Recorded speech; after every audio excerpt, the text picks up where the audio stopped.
Demək, müəllim, bugün biz başlayırıq dövrləşmədən. İbtidai icma quruluşu məndən.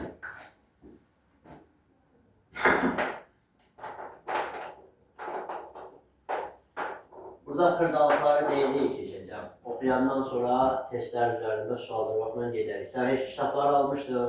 Yox, mən sizə dedim, burada deyərsiniz. Yaxşı, burada onun şəkillərini götürüb atarıq. Özüm də göstərərəm, götürərsən onları. Demək, İbtidai icma quruluşu. İbtidai icma quruluşu ilk insanın yaranmasından başlayaraq ilkin cəmiyyət hesab olunur. İbtidai icma quruluşunda əsas götürülən proses bərabərlikdir. Yəni bütün insanlar bərabər şəkildə özündə yaşayırlar. İndi burada İbtidai icma quruluşuna baxanda bunun adlandırılması var. Bu adlandırılmanı biz daş, tunç və dəmir mərhələləri olaraq adlandırılır. Bu mərhələlərin adlandırılmasının əsas səbəbi İbtidai icmada ilkin insanların istifadə etdiyi əmək alətlərinə görədir.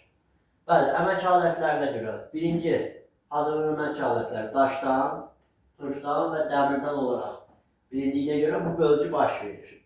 Sonraki müddətdə təbii ki, bu daş dövrünün öz inkişaf xüsusiyyətlərinə görə öz-özlüyündə dövrləşməsi gedir. Daş dövrünə biz baxsaq, 1. Paleolit. Bax, paleo. Sən tarix coğrafiyadan, tarix coğrafiya tutarsan, bilərsən, bax, paleolit. Litosun qısaldılmışıdır. Litos daş deməkdir, daş təbəqə. Litosfera deyilir, daş təbəqə. Yəni paleolit, əslində paleolitosun qısaldılmışdır, paleolit formasına düşübdür. Buna deyirlər qədim daş. Bəli, qədim daş dövrü olaraq bilinir. Sonra ikinci mərhələdə daş mərhələnin ikinci dövrləşməsində biz mezolitə baxırıq. Mezolit, mezo sözü orta mənasında işlənir. Litosda yenə daş, orta daş. Üçüncü isə bəli, neolit. Neolit nə deməkdir? Neo, yeni, litos daş, yeni daş olaraq bilinir. Bu mərhələlənmədə diqqət edəcəyik, burada baş verən əsas hadisələri danışacağıq biz. Sonra tunç dəmir dövrünə keçəcəyik. Burada yeni daş dövrü adlandırdığımız neolit var. Bir də daşdan tunca keçid dövrü var. Məsələn, onu biz sırf daş dövrünə aid eləmirik. Biz ona keçid dövrü kimi xarakterizə edirik. Eneolit. Mis daş dövrü olaraq bilinir. Eneolit. Mis daş dövrü. Yəni bu keçiddir. Nəyə keçiddir? Daş dövründən metal dövrünə keçiddir. Məsələn üçün, burada tapılan ilk metal təbii şəkildə tapılan mis idi. Yumuşaq idi deyə çox istifadə etmək olmadı. Ona görə o böyük bir mərhələdə, məsələn görürsünüz, biz hələ deyirik ki, mis daş dövrü. Niyə? Çünki mis tapılsa da, yumuşaq olsa da istifadəsi çətin olduğuna görə daş alətlər daha çox yenə istifadəsini saxlayır. Təsərrüfatda daş alətləri istifadəsini saxladığına görə biz qayıdıb deyirik ki, yəni buna sırf mis deyə bilmərik.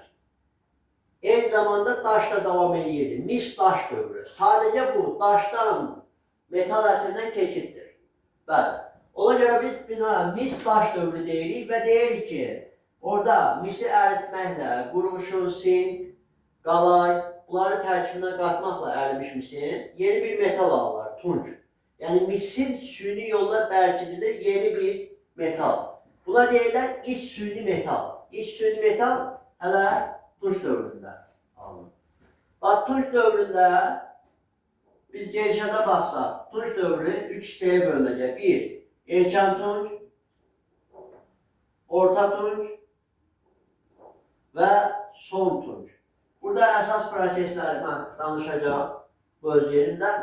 Digər, dəmir dövründə tunç dövrünün sonunda artıq dəmir metalının kəşfi ilə əlaqədar bir prosesdir. Biz bu son tunç dövrü ilə dəmir dövrünə baxanda bunu fikir veririk ki, 14 və 7-ci əsrlərə əhatə edir eradan əvvəl. proses. İndi yaradan əvvəl prosesləri haqqında məlumat var yəqin ki. Yaradan azalma prosesləri də. Onlar miladi təqvimlə əlaqədardır. İsa Peyğəmbərin anadan olmamışdan qabaq, yaradan əvvəl, İsa Peyğəmbərdən sonraki dövr bizim era. Bunları düşünürəm ki, çox dərdə girməyə ehtiyacımız yoxdur. Bu öz yerində. İndi dəmir dövrü də dəmirin istifadəsi ilə əlaqədar adlandırılmışdır. Dəmir bölünmür. Yəni zaten son tunç, ondan sonra dəmir bir yerdə xarakterizə edilir, baxılır, o hadisələrdə biz baxacağıq. Bundan sonra biz tayfalara baxacağıq. Onun davamı ilə də Manna dövləti, yəni bu tayfaların birləşməsi və Manna dövlətinin yaranışına baxacağıq. İndi bəli, daş dövründə, daş mərhələnin dövrləşməsində biz buradakı paleolitin mərhələləri haqqında danışacağıq. Bu paleolitin özünün mərhələləri var. Onlar haqqındakı əsas hadisələri bir tez nəzərdən keçirik. Bəlkə də müəyyən şeylər yadındadır. Bəli. Hələ biz birbaşa başlayaq. Zaten paleolit qədim daş olaraq bilinir. Bunun ilkin birinci mərhələsi alt paleolit. Bu alt paleolitdə belə bir proses var. Sən alt paleolit deyirsənsə, buna ilkin olaraq bir şeyi də bilməlisən. Nədir? Dövrləşməsidir. Məsələn, ilk insanın yaranmasından eradan əvvəl 100 min il. Məsəl üçün, bəzən sənə görürsən ki, adını vermir, deyir ki, 100 min ilə qədər davam etmiş mərhələyə aid olan hadisələri seç. Yəni, alt paleolita aid olanları seçməsən, ona görə bilməyin vacibdir. Alt paleolit hadisələrinə biz baxanda, bu gün mən izahla verəcəm. Gələn dərslərdən, indi bu iş dərsimizdir deyə, gələn dərslərdən gərək ancaq testləri verib, kitabı verib oxuyasınız, elə sürətli şəkildə gedək. Yəni, bəzi şeylər var ki, ola bilir ki, mənim izahıma ehtiyac yoxdur. Oxuyursan, sadəcə testin üzərində izaha ehtiyac var. O izahları da zaten belə paylaşacağım, baxarsan orada. Alt paleolit, ilk insan, eradan əvvəl 100 minlə qədər. İndi alt paleolit, alt paleolitin mədəniyyət olaraq nə adlandırılması məsələsi var? Quruçay mədəniyyəti. Bugünkü, demək, Füzuli rayonundan Xocavənd, Füzuli ərazisində yerləşən o Quruçay dərəsi anlayışı var. Oradakı Xocavənd rayonundakı Azıq mağarasına kimi uzanan Quruçay dərəsindən araşdırma aparıbdır deyə, biz buna Quruçay mədəniyyəti deyirik. Bu dövrə. Quruçay. İndi Quruçay mədəniyyəti anlayışını ortaya çıxartdıq. Bizə nə lazımdır? İkinci bir prosesdə. İlk insan zaten burada yaranacaq. Bunu demək, elə bir şey yoxdur. Yəni, məntiqi olaraq başa düşürük. İlk insan yaranıbsa, biz qalib deyirik ki, ilk insan birinci nə idi? Heyvandan müəyyən qədər fərqlənən bacarıqlı insan. Buna bəzi kitablarda Homo habilis deyirlər. Ability sözü var, bacarıqlı mənasında işlənən. Bəli, Homo habilis və yaxud bacarıqlı insan ilkin dönəmdə yaranır. Bir insan yaranıbsa, orada bir təsərrüfat formalaşmalıdır. Nə təsərrüfat formalaşacaq? Bir insan özü ilk dəfə əkib biçə bilərdi? Təbii ki, yox. Demək, mənimsəmə formalaşacaq. Bax, bacarıqlı insan, qısa şəkildə yazıram, bacarıqlı insan, mənimsəmə. Mənimsəmənin digər adı var, bəlkə olub bilərsiniz. İstehlak. İstehlakçı bugün də var. Kimdir? Mən istehlakçıyam. Siz istehlakçısınız. Gedirsiniz bir dükandan nəsə alırsınız. Dükandan nəsə alan şəxs bir alıcı, istehlakçıdır. Sadəcə bugünkü ilə o günkü istehlakçının fərqi biri hazır məhsul alırdı təbiətdən. Biri kiminsə istehsal etdiyi məhsul alır. Yəni hər halda bu istehlakçıdır. Buna görə təbiətdən hazır məhsulu mənimsədiyinə görə ona deyirlər istehlak təsərrüfatı.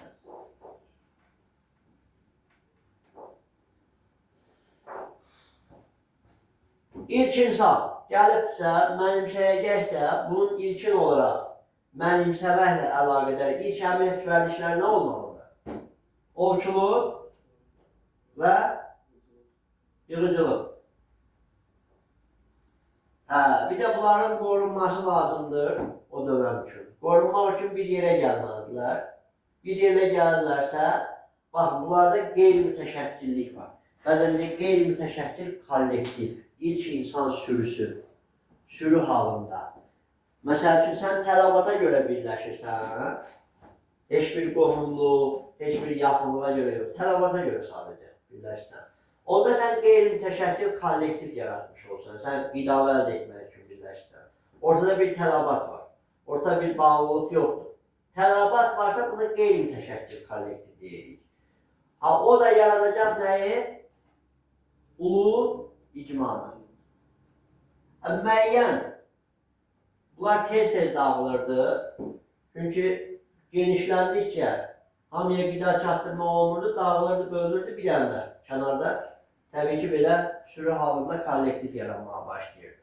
Ulu icma ilkin alt paleolitin dövrləşməsindədir.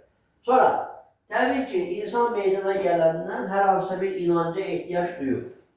O inanclardan biri, bu heyvanları ovluyurdular. Ovlayan zamanı daşla vurub öldürdülər, nə bilim, nə edirdilər. O daşla vurub öldürmə zamanı o kəllələrin üzərində izlər qalırdı. Ət qurtardıqdan sonra skeleti görürdülər ki, üstündə cızıqlar var. Özləri vurduğu cızıqları müqəddəs bilirdi, müqəddəs işarələrdir. Həmən hadisə totemlərə inan. Yəni, ayı kəllələri, heyvan kəllələri üzərindəki müqəddəs işarələrə inan kimi özünü göstərmişdir. Bu öz yerində. İlkin təbii ot, ildırım çaxması nəticəsində. Bunları düşünürəm ki, çox dərdə getməyə ehtiyac yoxdur, bunları bilirsiniz. Bax, paleolitin ilkin anlayışları. Bu. İndi, alt paleolitdən sonra keçirik orta paleolitə. Xəritə zəif olar yəqin, yoxsa xəritədə məlumatlar necədir? Güclü deyil. Onda xəritəyə bir baxarıq. Mən gələn dərsdən o testlər üzərində o proyektor vasitəsilə xəritələrin üzərində bəzi işarələmələrini də edərik. Yaxşı. Paleoliti keçdik orta paleolitə. Orta paleolit. Təbii ki, eradan əvvəl 100 mindən eradan əvvəl 35 min ilə qədər davam edəcək. Orta paleolit bir mədəniyyət olaraq araşdırılması Fransada aparılır. Fransadan geniş aparılma və Fransada Mustiye ərazisindən aparıldığına görə Mustiye mədəniyyəti adlanır. İndi Mustiye sözü necə yadır? O mister, missis sözləri var ya fransızca və Mustiye sözü bənzəyir ona. O şəkildə yadda saxlaya bilərsən. Mustiye mədəniyyəti yarandı. Baxın, bu mədəniyyət formalaşdı. Birinci, ilk dəfə o təbii oddan istifadə etmişdilər. Artıq bunlar təbii od yox, çaxmaq daşını bir-birinə vurmaqla süni od əldə etməyə başladılar. Əsaslardan biri. Sonra, totemlərə inan var idi. Biz burada görürük ki, artıq bunlar nə etməyə başlayır? Ahirət dünyasına inanmağa başlayır. Yəni, insanın ölümdən sonra yaşaması hadisəsi. Sadəcə bunlarda bizim kimi ahirət təsəvvürü deyildi da. Yemək saat qoydular, qida qoydular ki, oyanıb yaşayacaq həqiqətən orada. Elə bir qidalanma. Bu, ahirət dünyasına inan.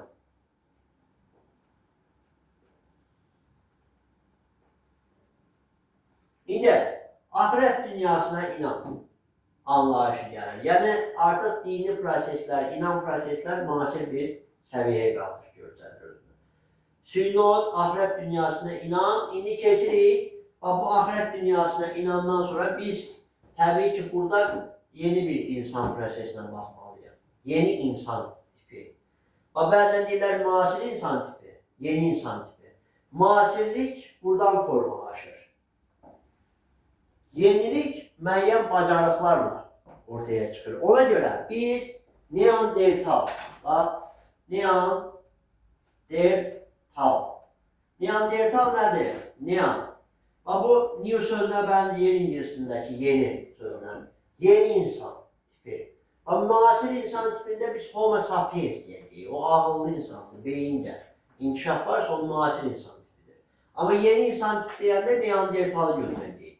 Ve Neandertal özü de ulu icmada neyini yaşıyor. Bak, Neandertal özü ulu icmada yaşıyor.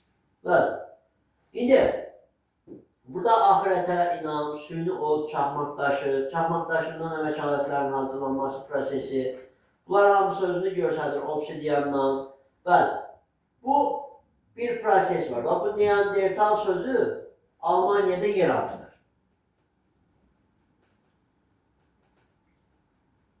İndi bu əsasları deyirəm mən.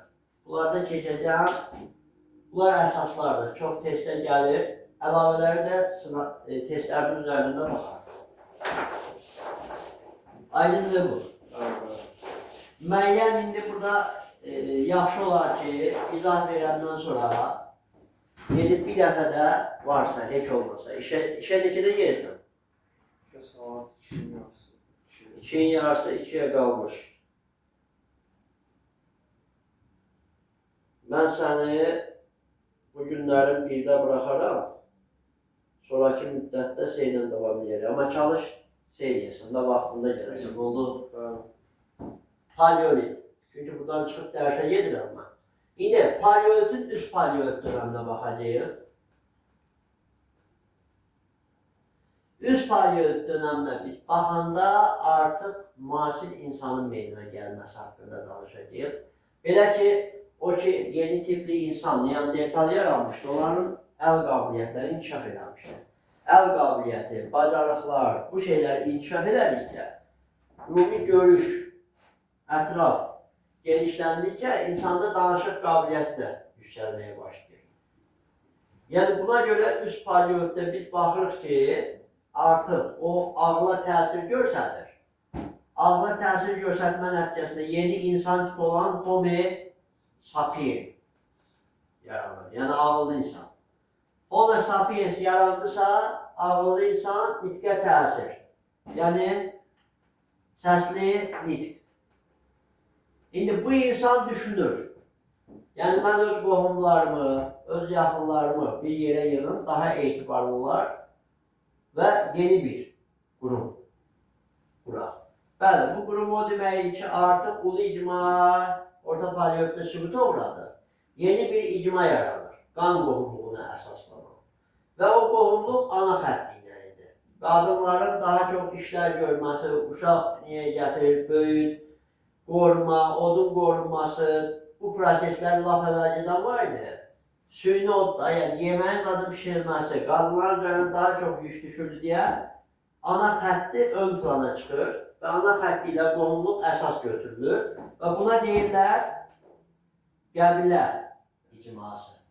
İndi qəbilə icması qeyri-mütəşəkkil kollektiv ola bilərmi? Qan qohumluğuna əsaslanırsa, burada bir tələb olmadan əslində qohumluq prosesi var. Yəni dostunla, məsəl üçün, qurursansa, qohumluq olmasa da dostunla, sən ondan nəsə tələb eləmirsən əslində. Yəni onunla qurduğun mütəşəkkil kollektiv ola bilər.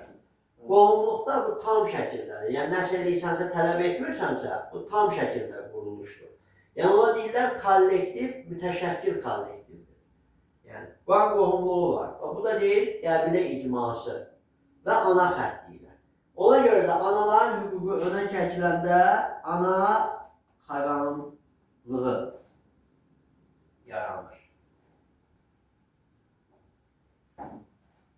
Ağıllı insan səslidir, qəbilə icması, mütəşəkkil kollektiv, qohumluqlar ana xətti ilə olduğuna görə anaların hüququ ön plan deyil deyə ana xətti ilə isə orada yaranan yeni bir quruluş, ana xəqanlığı yaradılacaq və qadınların hüququ üst səviyyəyə qalxacaq və biz burada bir də salların hazırlanmasını gördük.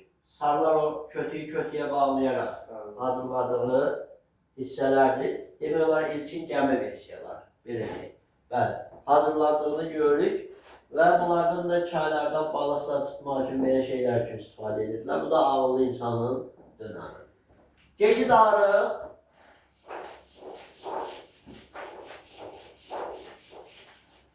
digər paleolit getdi, gəlir bizə mezolit. Mezolit daha asasdır. Mezolitdə bir-biri ilə birləşdirə bilərsənmi? Bilərsən. Necə birləşdirib yadda saxlaya bilərsən? Birinci növbədə orada üst paleolitik mən demədim, yaddan çıxdı. Demək, eradan əvvəl 35, 12-ci minillik. Yəni davam edib. Bu ərzində davam edib. Mezolit, eradan əvvəl 12-ci minillikdə Rum rəqəmləri ilə problem yoxdur. 12-ci minillikdən 8-ci minilliyə qədər. Nədə problem varsa, denən üstündən bir qısa da varsa keçib. Oxuyandan sonra testin üzərində də keçid edəyək. Yaxşı? Bəli. 12-ci minillikdən 8-ci minilliyə qədər özünü göstərir. Yaxşı, mezolit dövrünə biz baxanda bunun bəzən mədəniyyət olaraq adlandırırlar nə? Açıq səma altında muzey mədəniyyəti. Qobustandakı bugünkü qayaüstü rəsmlər. Bəli. Onunla əlaqədar adlandırırlar. Ümumi yaşayışı, mezolit dövrünün yaşayışı o qayalar üzərində qeyd olunubdur. Orada yallı rəqsidir, gəmilərin düzəldilməsidir. Bu kimi proseslər özünün qeydini alır. Və ən əsası bu bir, Qobustandan öyrənilir. Bir də Qazax ərazisi var. İndi Qazaxda orada Damcılı mağarası var. Orada nəyin tapıldığı haqqında danışacağıq. Bir dənə birləşməmizi verək. Ümumi mənimsəmə təsərrüfatı bax yarandı alt paleolitdə. Mənimsəmə təsərrüfatı yarandı, amma orta paleolit, üst paleolit və mezolitdə mövcud olur. Mövcudluq yaşayıb. Yəni biz gətirib mezolitdə deyə bilərik ki, mənimsəmə təsərrüfatı var idi. Mənimsəmə təsərrüfatı mövcud idi. Amma gətirib mezolitdə deyənməliyik, mənimsəmə təsərrüfatı yarandı. Yaranma alt paleolitdədir. Mövcudluq bəli, davam etməklə əlaqədardır. İndi bu prosesə biz baxanda mezolit dövrünün indi mənimsəmədən yavaş-yavaş qurtulma prosesinə baxacağıq. Hələ ki mövcuddur mənimsəmə. Demək, ox və kaman. Hamısını bununla bağlaya bilərikmi? Bağlaya bilərik. Ox və kaman yaranır. Ox və kaman yaranması ovçuluq sahəsinin irəli çəkilməsinə səbəb olur və ovçuluq irəli çəkiləndə amma ox və kamanla əlaqədar. Gün ərzində daha çox heyvan kullanılır və insan tələfatının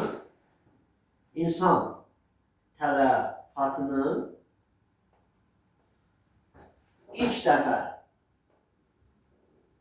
qarşısı alınır qismən alınmağa başlayır.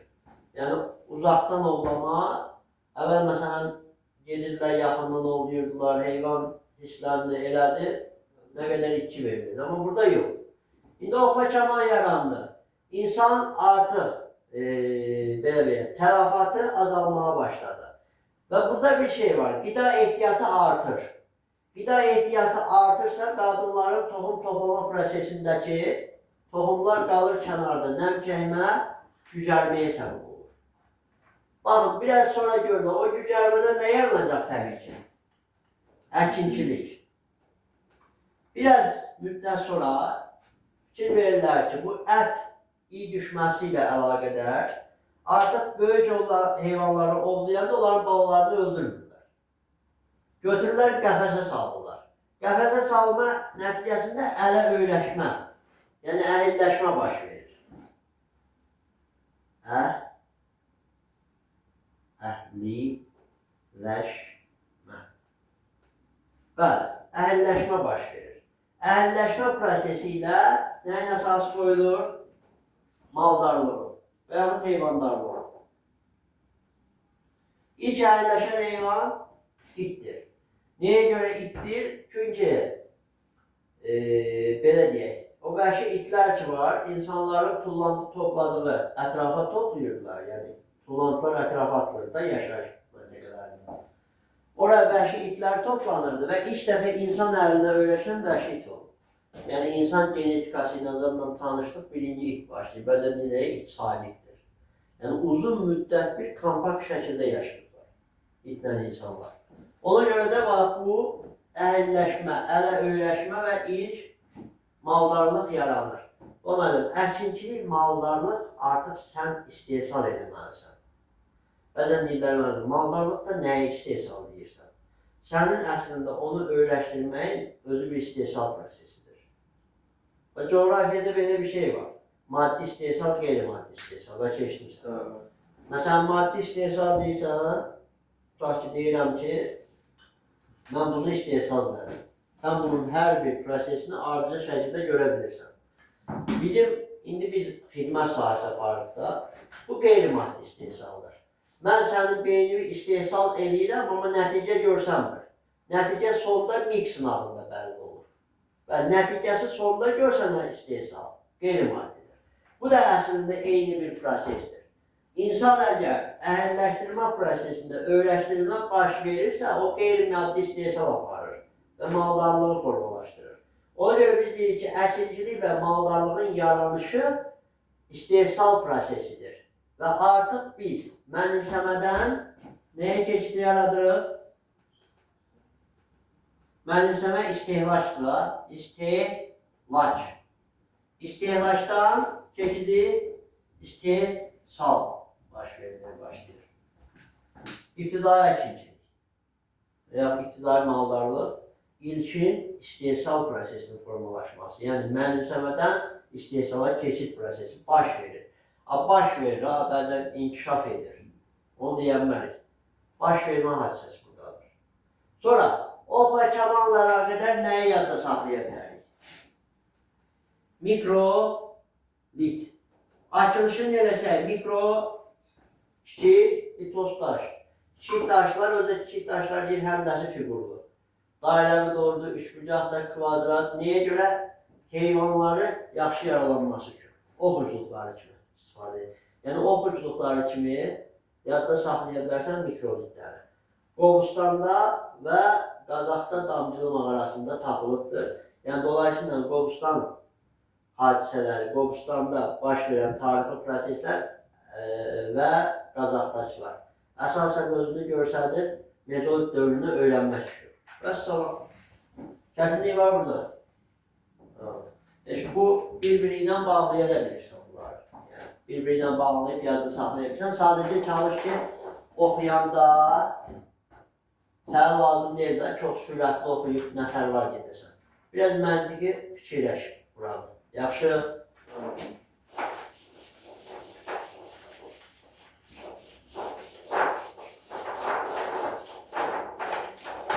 Bugün evi yoxdur. Bildiyim yerə qədər gedəcəm. İndi Mannaya kimi daxil olar, lap yaxşı olar. Yox, daxil olanmasa bildiyim yerə qədər gedəcəm. O hissələri, testlərini dadı götürərsən, işləyərsən, bir oralara baxarıq, yavaş-yavaş davamlı şəkildə gedərik. Olur. Bu öz yerində. Növbəti biz baxırıq neolitə. Neoliti bilirik ki, yeni daş. Və bunun dövrləşməsi haqqında danışır. İçəri çox isti deyil. Demək, eradan əvvəl biz görəcəyik ki, neolit hadisələri haqqında danışanda 8-ci minlikdə mezolit bitdi, 8 və 6. Bu olacaq bizim neolit dövrümüz. Neolit dövrü yeni daş dövrü, adından göründüyü kimi. İndi burada bir proses baş verir. Onları da bağlamaq olurmu? Bəli. Neolit yenilənmə, yeni daş dövrü kimi yadda saxlasan, yeni daş, yenilənmiş daş və yaxud yeni kəşf, inqilab etmiş kimi də yadda saxlaya bilərsən. Nə idi bu inqilab? Sənətkarlığın yaranışı. Yəni, buna kimi sənətkarlıq yox idi, yeni bir yaranış baş verdi, yenilik inqilab edildi. Sənətkarlığın yaranması. İnqilab edildi. İndi bu prosesdən sonra biz baxırıq, sənətkarlığın hansı dövrlər idi? Toxuculuq. Sonra dərişləmə.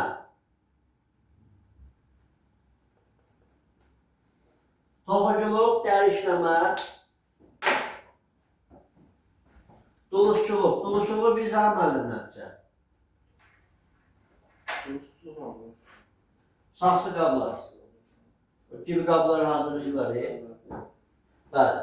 Sonra toxuculuq, dərişləmə, duluşçuluq və ən əsası daş deşilmə, cilalanma.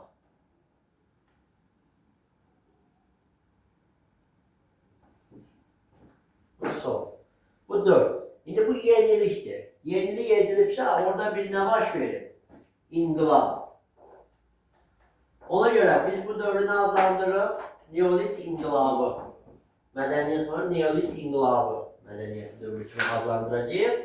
Və inqilab anlayışı varsa, burada bir dəyişiklik varsa, bu hər sahəyə təsir edəcək. Təsir göstərəcək. Məsəl üçün, deyir ki, maldarlıq və əkinçilik inkişaf etdi. Əslində inkişaf tələbatla əlaqədar bir şeydir. Niyə tələbatla əlaqədar? Tutaq ki, belə deyək, mik-hazırlığa ehtiyac olmasa, mən özümü inkişaf elətdirib, bu vəziyyətə çatdıraram. Yox, yox, abituriyentlə əvvəlsən, getdi. Mik-hazırlıqda öyle biraz dərinləşmə. Düzdür? Yəni, tələbatdan inkişaf ortaya çıxır. Ona görə də, bax, nə baş verirsə, sənətkarlığın sahələri olan bu hissədə biz əkinçilik və maldarlığın inkişafını görəcəyik. O sənətkarlıqla irəli gəlir. Niyə? Məsələn, dəri işləmə deyirsən. Dəri işləmə sənətində dəri lazımdır. Dəri hardan alırlar? Maldarlıqdan. Yəni, maldarlıq inkişaf etməli ki, dəri işləmə olsun. Düzdür? Sənətkarlıq dolayısıyla maldarlığı inkişaf etdirməyə başlayır. Maldarlıq inkişaf.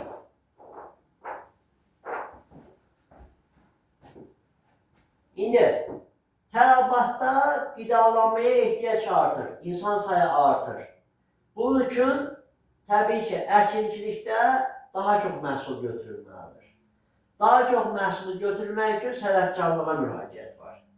Sənətkarlıqda bu daş deşmə, cilalanma hadisəsi daha dərin şumlaya biləcək toxaları yaradır. Toxa əkinçiliyi. Bəli, toxa əkinçiliyin inkişafı. Daş işləyənlər yaxşı toxaların hazırlanması və torpağın daha dərindən şumlanması ilə məhsullarının artmasına səbəb olacaq bir inkişaf dövrü götürəcəklər. Ona görə də bax, əkinçilik də inkişaf edir. Məsələn, Toxa əkinçilikdən var. bəli, neolit, bəli. Toxa əkinçiliyi dövrü kimi neolitdir. Amma toxa əkinçiliyin çiçəklənməsi deyəndə o eneolit olacaq.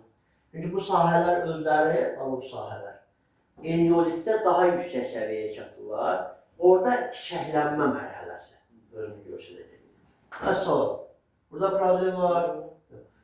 Mən maldarlıq əkinçilik inkişaf edirsə, hansı təsərrüfat inkişaf edir? O maldarlıq əkinçiliyin yaranması ilə biz hansı təsərrüfatdan hansı təsərrüfata keçdik? Orada deyilik. Bax, bizim ilkin insan təsərrüfat. İnsan hansı təsərrüfat idi? Mənimsəmə deyildi. Mənimsəmədən biz nəyə keçirik? İstehsala. Demək, bu inkişaf edirsə, bu hansı təsərrüfatı inkişaf elətdirəcək? İstehsal. Bəli. İstehsal. İndi bax, əvvəl köçəri həyat sürür da insan. Mən birinci növbədə bunları başarılarımıza niyə köçəri həyat sürür? Əkib, maldarlıqdan qidamı alacaqsa, demək köçərlik nə alacaq? Uzaqlaşacaq. Məsələn, bunu mezolitdə məntiq olaraq yadda saxlayanmazsın. Niyə? Mezolitdə elə sən keçid eləmirsən. Keçid elədiyin vaxtı sən hər şey super vəziyyətdə deyirsən, qalib deyəsən ki, mən promoy keçirəm oturaq həyata. Çünki inkişaf yoxdur hələ. Amma neolitdə artıq sənətkarlıqla həm əkinçilik, həm maldarlıq inkişaf səviyyəsinə çatırsa, onda sən deyə bilərsən ki, artıq mən tam qidanı götürə bilirəm, mən artıq köçəri həyatdansa oturaq həyata keçid edirəm.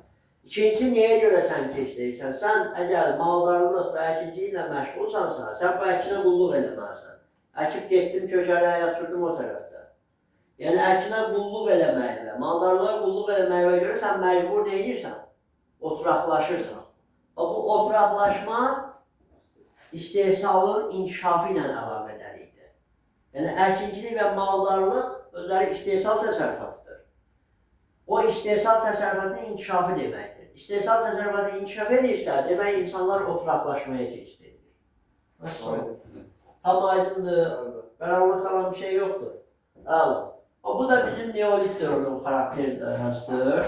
Bu elə bir ki biz Daş dövrünü sonlandırdıq. Keçid dövründən də bəzi hadisələr deyək. Yavaş-yavaş keçək Tunca. Görək Tuncda nə var?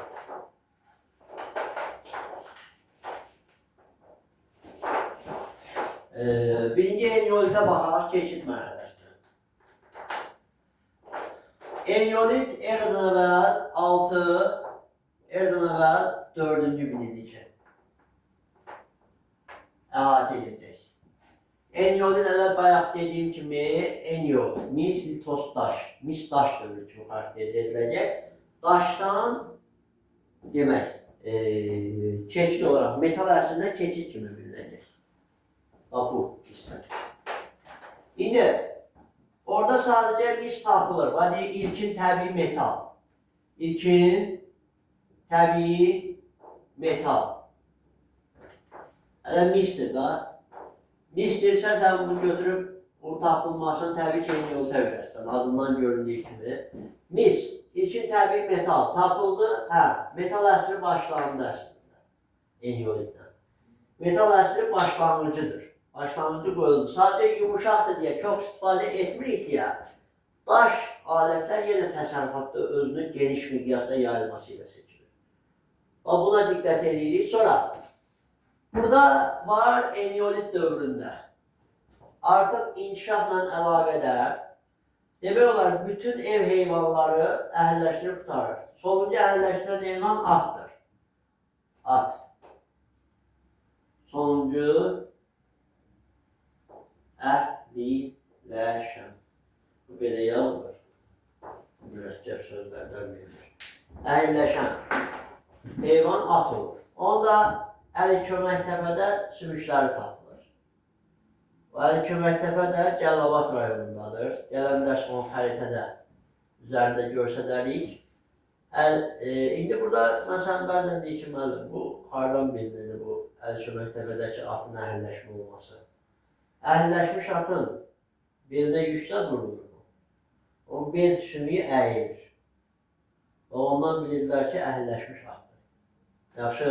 Sonra, müəllim, Eneolitdə mütləq şəkildə dini adətlərdə dəyişiklik var. Bunu yaxşı yadda saxlaya bilərsən. Eneolit. Ev, iki. Bunu belə yazaq. Dini adətlərdəki prosesə biz baxanda ölülərin evlərin içərisindəki dəfn edilmə hadisəsi özünü göstərir. Evlərin içərisində dəfn edirdilər. Bir də qan rəmzi olaraq oxra. Ölünün üzərinə qırmızı boyalan oxranı səpilirdi. Bunu bununkindən çıxarda bilərsən. Erkən Tuncda bununla bağlı bir hadisə deyil. Bəzən qarışdırırlar. Qarışdırmadan necə yadda saxlaya bilərəm? O hadisəyə baxa bilərsən. İndi bunu burada ev, iki oxra. Ölülərin evlərin içərisində dəfn edib, üzərinə oxra səpilirsə, bu Eneolit dövrüdür. Yaxşı.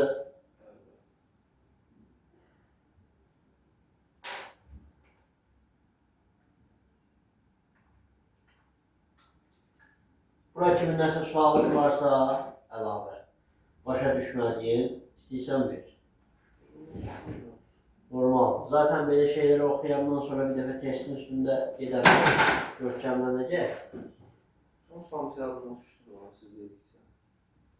Düşür. Sadəcə biraz məntiqlə vurmaq lazımdır gedişatı.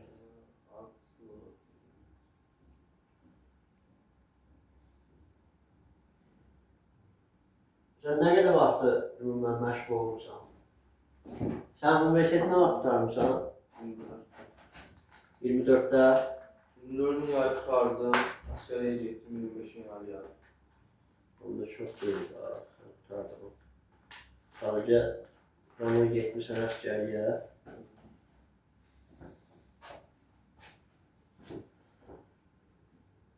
Məktəbdə də oxumusan heç universitetdə. Yəni onu dedim mən sizə məktəbdə. ümumən baxmamışam. Yine sana iradenden asılıdır her şey. Yani 5 ay, 6 aylık program. Aslında az müddət deyil də. Yəni mən Az müddət deyil. Hazırlaşsan 160 lazım. tane paragraf. Sən təsəvvürlə 6 aya sən nə düşür? Sən 150, 25 paragraf düşür ayva. Nədir ki 25 paragraf? Sən gün ərzində oturub oxuyanda, yəni normal vaxtını qoysan, gün ərzində 5 paragrafı götürə bilərsən.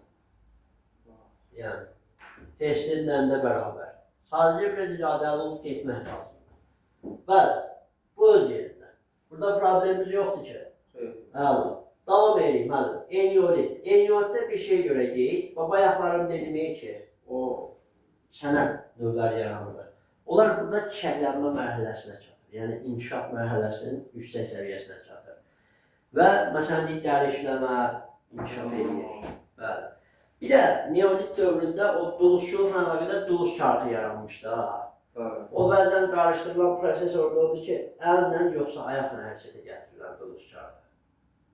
Ona diqqətli olmaq lazımdır. Nədə diqqətli olmaq lazımdır? Məsələn, siz deyirsiniz ki, əllə yoxsa ayaqla, bir var bunu əzbərləyib yada saxsan, bir də var ağılla. Məsəl üçün düzdür. Bu dövrdə ağıllı insandır. Amma müasir dövrdəki qədər ağıllı idi mi? Yox. Onda belə yadda saxlayırıq. Yəni, həmişə birinci yaranan versiya çətin versiyadır. Bax, orada birinci yaranan əllə hərəkətə gətirən idi. Elə bir duluş çarxıdır. Onu bir əli ilə hərəkət edib, bir əli ilə düzəliş verir qaba. Bu çətin versiyadır. Ona görə ilk yaranan, yəni neolitdə yaranan əllə hərəkətə gətirən duluş çarxıdır. Son tunca baxacaq, ayaqla. Artıq çarx ayağa keçirsə, fırlama prosesi. İki əlindən rahat düzəliş insan. Yəni, bu sənin üçün daha rahat yöndür. Onda daha təkmilləşmiş versiyalar gelir sonraki mərhələyə. Yəni, ona bir son tunc ilk dəmir dövründə baxacaq. Ayaqla hərəkətə gətirən duluş çarxıdır. Bəli, burada anaxaqanlığı çiçəklənmə mərhələsinə çatır və son dövrüdür anaxaqanlığının. Məsələn, orada nə görsədir? Anaxaqanlığının ən yüksək mərhələyə çatması. Qadın büstləri. Qadın büstləri anaxaqanlığının ən yüksək mərhələyə çatdığını göstərir.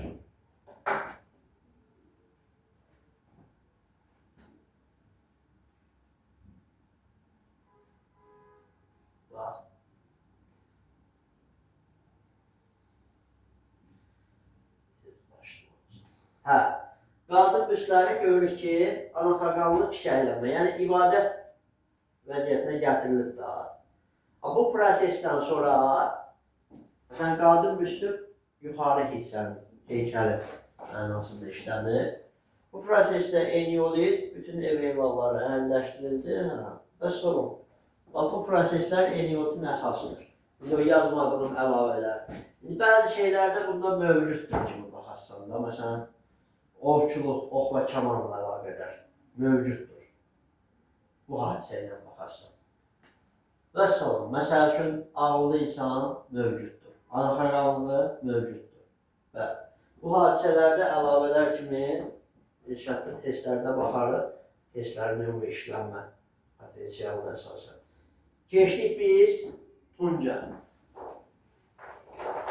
Tunc bayaqların dediyimiz misin tərkibinə sürmə, qurşun, qalay qatmaqla ilk süni metal tunc yaranır və beləliklə tuncların dövrünün sonu iqtizmanın parmasıdır. Bəli, sübutdur.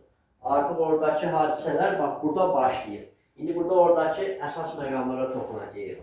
Məsələn, bəzən bizə deyir ki, iqtidai icma dağıldı, bəzən deyir, iqtidai icmada ilkin bərabərsizliklər görüldü. Yəni, dağılma prosesi yavaş-yavaş başlayırdı. Zəifləmə prosesi deyirik də biz. O zəifləmə prosesinin başlaması iqtidai icmada ilkin bərabərsizliklərlə özünü göstərir erkən tuncda. İndi ona baxacaq. Bir də biz tunc dövrünə keçək. Tunc. Bunda 3 hissəyə böldük. Erkən tunc. Hələ biz dövrləşməmizi erkən tuncdan başlayaq. Mənim, ümumən erkən tunc Erdoğan 4-cü minillikdə ümumi şəkildə tunc anlayışı. Tunc dövrü anlayışı Yəni əmək alətlərinin Tuncdan hazırlanmasına görə, silahların Tuncdan hazırlanmasına görə o kimi adlanırdı və Tunc dövrü var, eradan əvvəl 4-cü minillik, eradan əvvəl 1-ci minilliyə əhatə edir. Ümumilikdə. İndi bu Tunc dövrü haqqında erkən Tuncdan danışsaq, bu eradan əvvəl 4-cü minillik, ikinci yarısından eradan əvvəl 3-cü minilliyin sonu özünü göstərir. Bu müddət ərzində özünü göstərir. Erkən Tunc adlanır Kür-Araz mədəniyyəti. Kür və Araz çaylarının birləşdiyi mil düzü ətrafından araşdırmalar aparılıbdır o aralıqdan. Məsələn, Sabirabad ərazisində birləşir Kürlə Araz. Sabirabad imişli zonası və bu zonalarda aparılan araşdırmalar zamanı aşkarlanıb, ona görə Kür-Araz mədəniyyəti olaraq bilinir. Kür-Araz. İndi burada ana xaqanlığı yoxdur. Ana xaqanlığını ata xaqanlığı əvəz edir. Onunla bağlı bir məntiqi hadisəyə baxa bilərik. Niyə ana xaqanlığı ata? Birinci, burada toxa əkinciliyi sona çatır. Yəni, insanların sayı artırdı durmadan. Bax, o ki, istehsalat baş verir da. İstehsalat baş verəndə insanlar ovlamadan çəkinir da. O ovlama təhlükəli bir proses idi ya. Artıq insan nə edirdi? Ov etmir, daha nə edir ki? Maldarlıq var, onun balaları, əkinçilik, qida sərbəst şəkildə alına bilir. Qida sərbəst şəkildə alına bilirsə, o artıq artmağa başlayacaq. Çünki təhlükəli işlərdən uzaq durur. İnsan artımı başlayırsa, qida tələbatı artır. Qida tələbatı artırsa, demək, əkinçilikdə nərisə bir dəyişiklik olmalı ki, daha çox məhsuldarlıq götürülsün. Həmən dəyişiklik nədir? Qış. Toxanı qış əvəz edir. Toxa getdi. Xış yarandı. Xışı istifadə etmək üçün kişi əməyi lazımdır. Kişi gücü. Heyvanların arxasını taxaq. Bəli. Kişi gücü. Kişi gücü önə çəkilirsə, təbii ki, ana xaqanlığı nə əvəz edəcək? Ata xaqanlığı. Bunlar bir-biri ilə bağlıdır. Gördün? İkinci bir proses. İnsanların müşahidələri, ata xaqanlığı. Ata xaqanlığı artıq ön plana çıxırsa, o ki, əvvəllər ana xaqanlığı ilə yaranan qəbilələr var. Qəbilələr əslində böyük quruluş deyildir. Kişi gücü elə bir faktordur ki, orada kişi hegemonluğu məsələsi var, böyütməyə çalışır, daha böyük, öz ətrafına yığmağa çalışır. O böyüklüyü ətrafına yığmaq istəyirdisə, təbii ki, qəbilələri deyil, birləşdirəcəkdir. Bax, qəbilələr birləşir,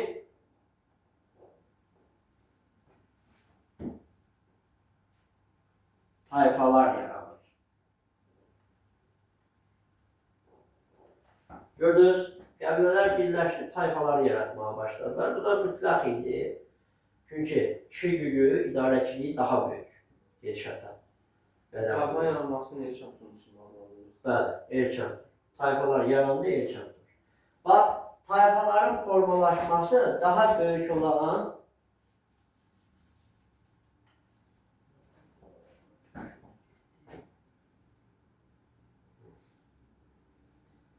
tayfaların yaranması, bunu keçən dəfə doldurup koymamışam ya. Tayfaların yaranışı baş verdi. İndi bir şey var. Erkən Tuncda biz nə müşahidə edə bilərik? Dini adətlərdəki yeniliklər. Məsələn, bayaq demək, evlərin içərisi oxurar. İndi burada belə bir şey baş verir. Bax, erkən Tunc. Bax, ev. Ev nə? Kənarı. Ev kənarı dəfn etmələr necə olurdu? Ya kollektiv, bugünkü kimi, ya da yandırma. Hələ də Hindistanda davam edir bu proses. Bəli. Hindistanda bu proses hələ də var. Yandırma var. Bəli. Və təbii ki, ev kənarında kollektiv yandırma prosesləri, dini adətlər dəyişibdirsə, bugünküsünə uyğun olaraq ibadət evləri formalaşır. İbadət evləri.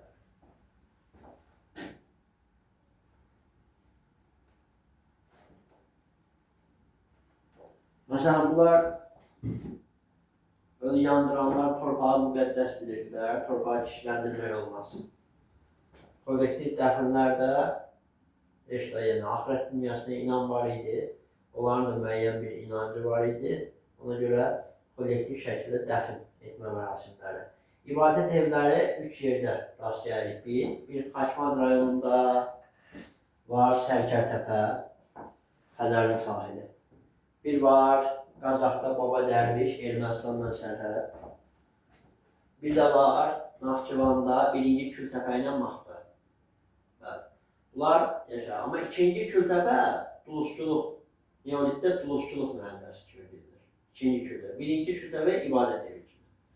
Sonra, bunlara baxdıq Elçan Tunçda. Elçan Tunçda bir dənə bərabərsizliyi, ilkin olduğu dönəm görsədən proses qurğanlardır. Qurğan. Yəni, bərabərlik varsa fərqləndirmə olmamalıdır. İlk dəfə o tayfa başçıları var ha. Tayfa başçılarının qəbirlərinin üzərinə torpaq təpələr qoyurlar ki, onları fərqləndirsinlər. Bu ilkin bərabərsizlikdir. İlkin ibtidai icmadakı bərabərsizliyə deyirlər. Qurğanlar, torpaq təpələr.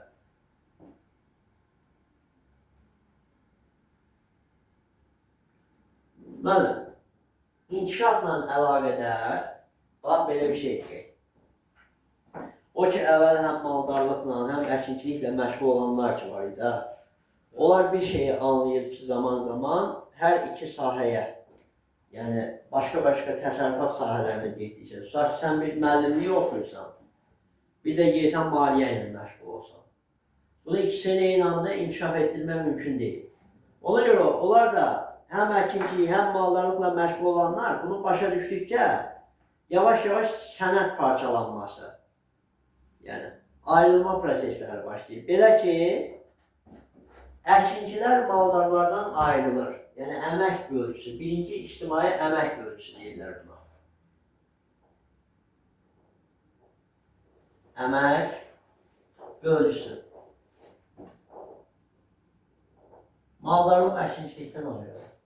Yaxşı, maldarlıq əkinçilikdən ayrılması maldarlığı müstəqilləşdirir. Müstəqilləşən maldarlar bugünkü prosesi yerinə getirməyə başlayacaq. Yaylaq, qışlaq. Müstəqilləşib da, yəni bir var ki, bu həm əkinçi, həm maldarı idi. Maldarlığa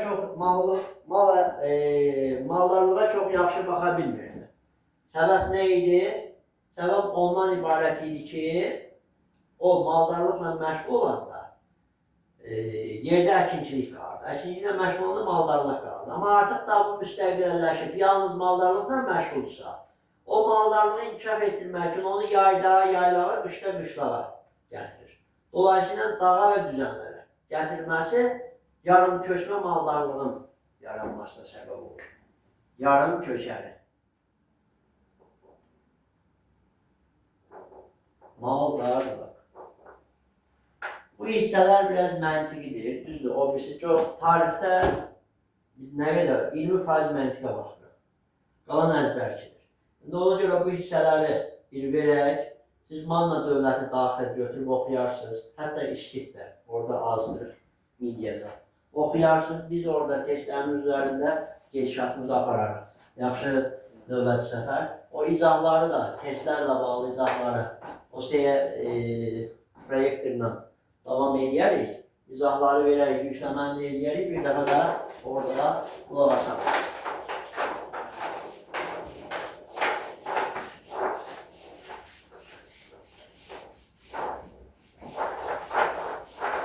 Bu bizim erkən tunç. Orta tunç. Daha görək orta tunç bizə hansı hadisə ilə yadda qalır. Bir dənə buna baxaq tez. Orta tunç.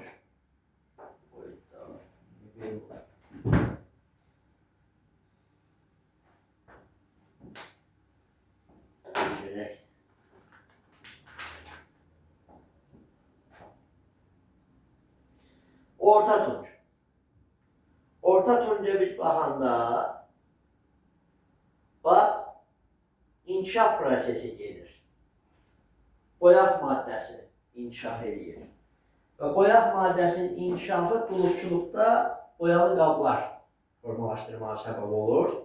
Bu da Naxçıvanda 2-ci Kültəpədən boyalı qablar tapılır bu dövr üçün xarakterize olunur. Və boyalı qablar tapıldıqda artıq buranı adlandırırlar bir mədəniyyət olaraq. Boyalı qablar mədəniyyəti dövr üçün. Artıq araşdırıldığı yerdən boyalı qablar, yəni Naxçıvandan araşdırıldığına görə, boyalı qablar tapıldığına görə mədəniyyət olaraq boyalı qablar mədəniyyəti olaraq adlandıracaqlar. Aha. İndi bunu aldıq boyalı qablar.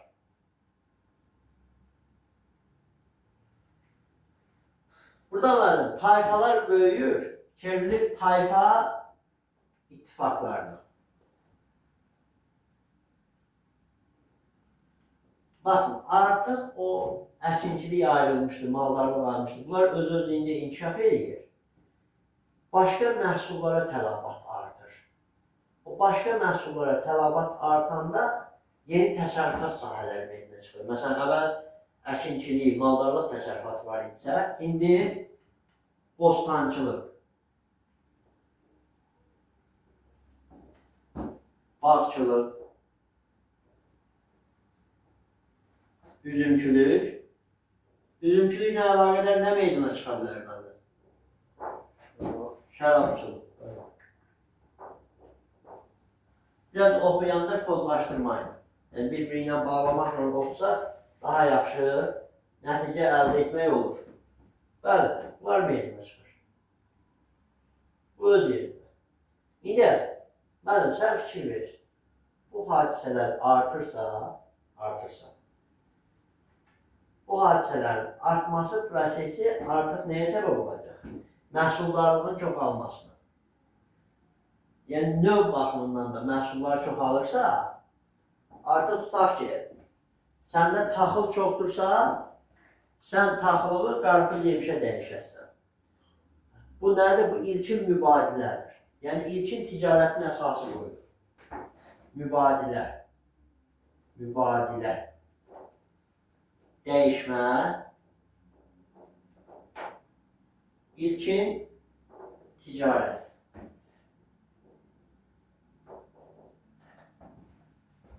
Başa verirsiniz. Mübadilə, dəyişiklik, ticarət, yəni satış sistemi fəaliyyətə başladı. İndi bu mübadilə, ticarətin əsası qoyuldusa, burada bir proses var. Tacirliyin yaranması məsələsi. Tacirlər nədir? Bugünkü makrellər. Bəli. Yəni, məsələ üçün, bu gedir, sən qonşundan, böyründən tapa bilmirsən. Taxıl nəyəsə dəyişmək istəyirsən, tapamırsan. O deyir ki, mən səni tapıram. Müəyyən hissə, sən də mən verəsən, o da mən verəcək. Yəni, bu qazançlıya çevirdi. Ona deyirlər tacir. Həm sata bilir, həm də dəyiş-döyüş edə bilir. Yəni, bax, ona görə tacirlər yarandı. Mənim, sənətkarlıq yüksək inkişafa çatır. Boyalı qablarla biz bunu görürük zaten. Yüksək inkişafa çatan sənətkarlıqda belə bir proses baş verir, müstəqilləşir. Məsəl üçün, əvvəl maldarlıqla da məşğul olurdu, sənətkarlıqla da, apardı orada işini gördü. Əkinin işləşdiyə sənətkarlıqla da məşğul olurdu.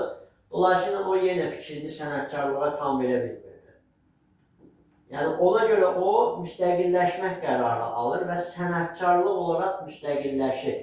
Yəni, başqa təsərrüfat sahələrindən ayrılma baş verir. Bax, Orta Tunç, ikinci ictimai əmək bölgüsü.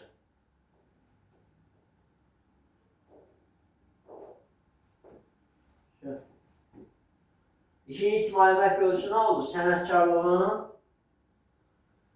müstəqilləşməsi.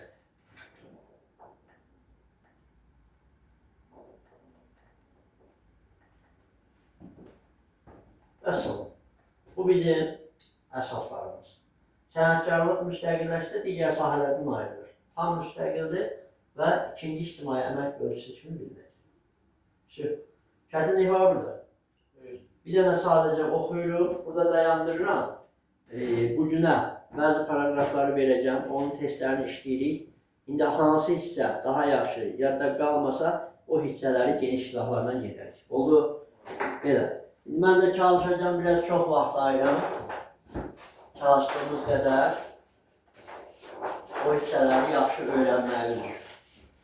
Bu qədər. Bunu da yükləyəcəm YouTube'a, orada baxarsınız. Oldu?